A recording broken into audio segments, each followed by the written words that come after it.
You're going to hear things you hadn't heard before.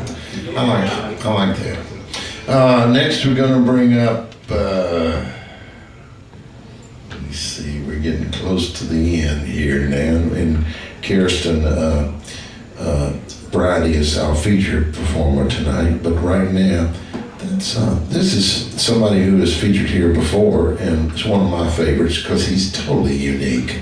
And hopefully we'll get him to feature here again soon. This is Cole Ron.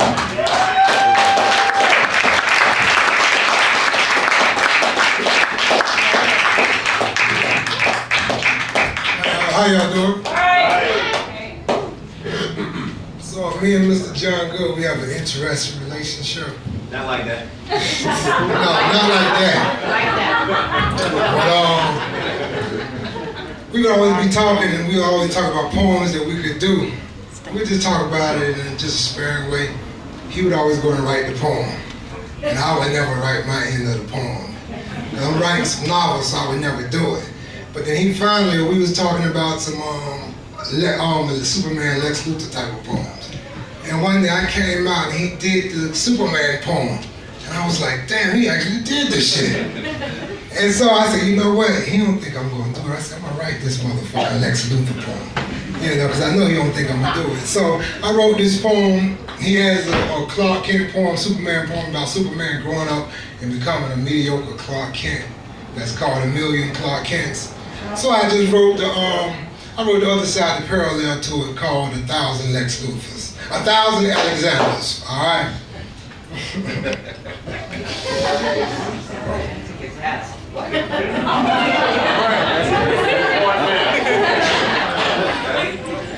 They were a bunch of snotty-nosed kids, the bastard sons of pimps, players, and goons. Wearing their brother's old pro kids' tattered jeans and dirty Fruit of the Looms. 1,000 black roses in the concrete who inverted it bloomed. And Lady Liberty's rectum that served as a wound. Hence, the fumes of the guiltily presumed, who never experienced the type of justice that would relate to them in the Saturday morning cartoons. For melanated skin is the villain's costume. Whether jet black facade or gorilla guard or Parallax's high yellow loom. So when the Justice League came on, all these kids of color rooted for the Legion of Doom. They viewed the Superman's tactics as reactive, always waiting for Lex Luthor's plans to unfold. While Lex Luthor wasn't thinking about the heroes, he was focused on his goals of conquering the world one ingenious plot at a time. Through his concoctions and designs, they learned the proper use of their mind. I'm talking 1,000 black roses with nappy petals, thinking on their decibel level. Sound, hello, and alto not falsetto. Deep, that was rapport for the genius intrigues of Lex Luthor. Before the show would end with another victory for the super friends, they would get a tip of the finger and walk out the door. Out into the asphalt jungle to play, with other snotty-nosed black roses amid the muck and clay. Felt it was their duty to chin check the millions of kids who tied towels around their necks and screamed up and away. For Superman's antics, they knew were the manics of supermanically depressed, who subconsciously announced their schizophrenia with that S that they scribbled on their chest.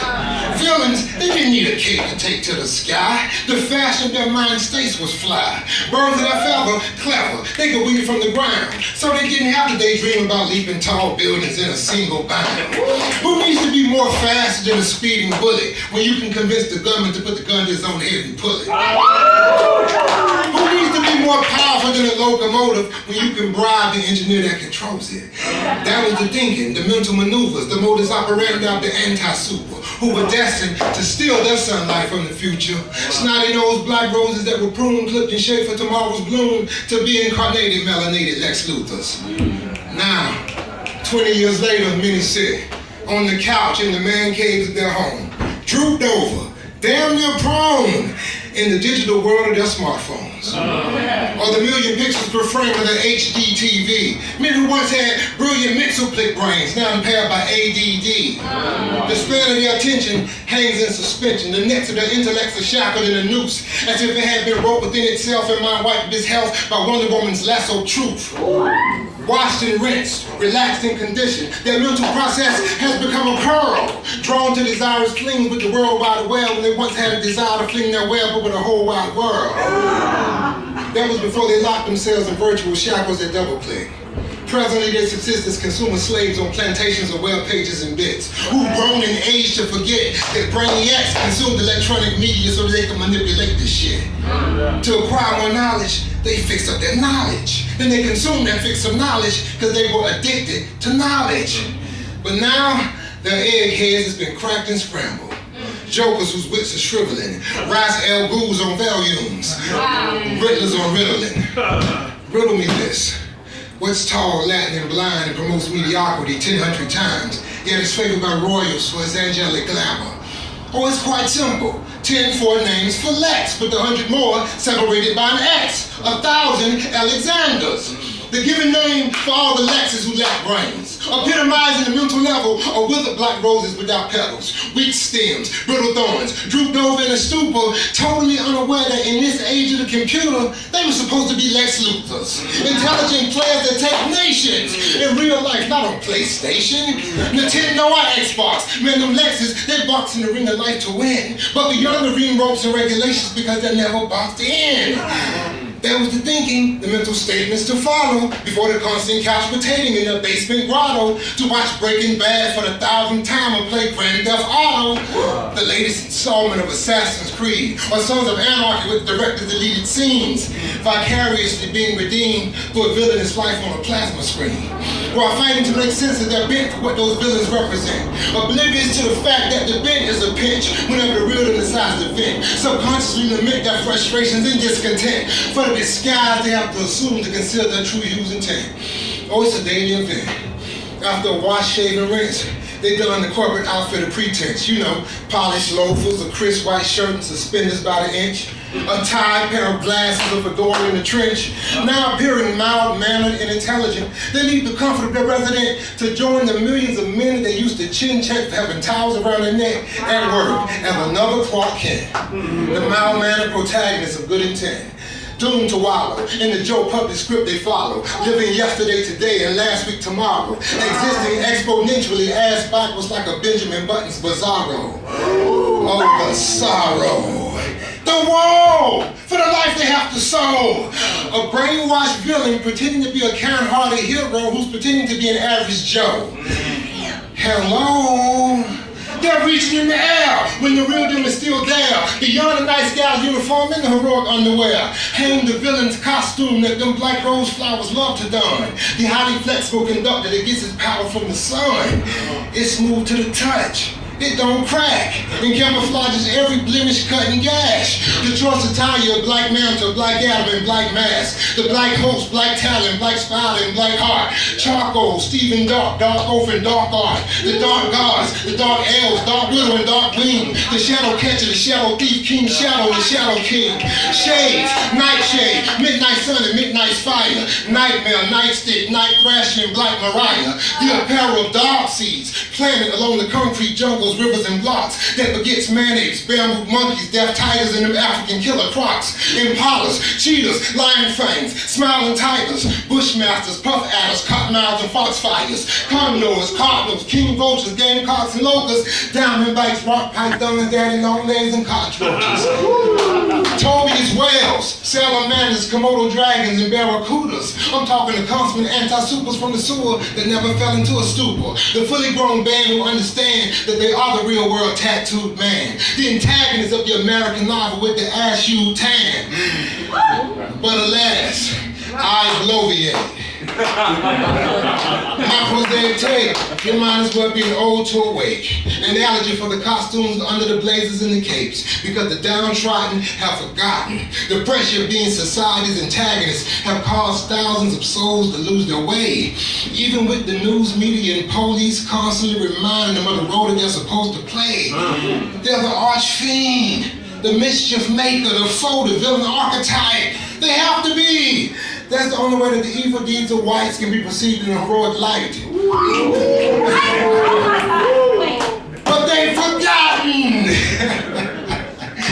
Being hopelessly addicted to meager digital lives of leisure while fostering the dying need to be perceived as men with heroic features has brought about amnesia. Mentally crippled by time, they now walk amongst the ripples of mankind, flapping their featherless wings on flighty states of mind, ever so often running into a true alumni of the Legion of Doom, a blight Lex Luthor in full bloom, who joyously rocks his villainous costume in the foppish way that he was groomed. The Lex looks over to Alexander in the Clark Kent attire, then inquire, "Bruh, what happened to you?" Alexander says, "Well, I'm a hero now." And the Lex says, "Yeah, but for who?" Look, bro, I understand you gotta do what you gotta do. And the hang up that America has been letting you be you. The deep ingrained phobia and infatuation with the complexion of your hue. But bruh, fuck all of that. Where the hell is Lex?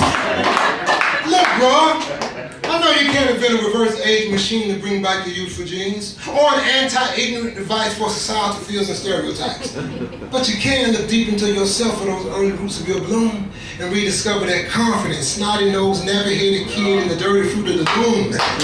And take off that kind print. Replace the lens of those glasses with one of a darker tint. Unbutton that crisp white shirt to give those suspenders a glint and bend that fedora's brim with a pinch. Man, your skin tone is a divine plaque, struck like a god to refine that fact, and be empowered by the stairs and flag that your birthright will attract, while reveling in that popular phrase from the lore of times have before, i.e., the villain wears black. Thank you. All right. The villain wears black. The villain wears black. This is right. We just seen history right here, ladies and gentlemen. We just seen some history right here, ladies and gentlemen. This was good. The man has a presence, you know. The brother puts it down.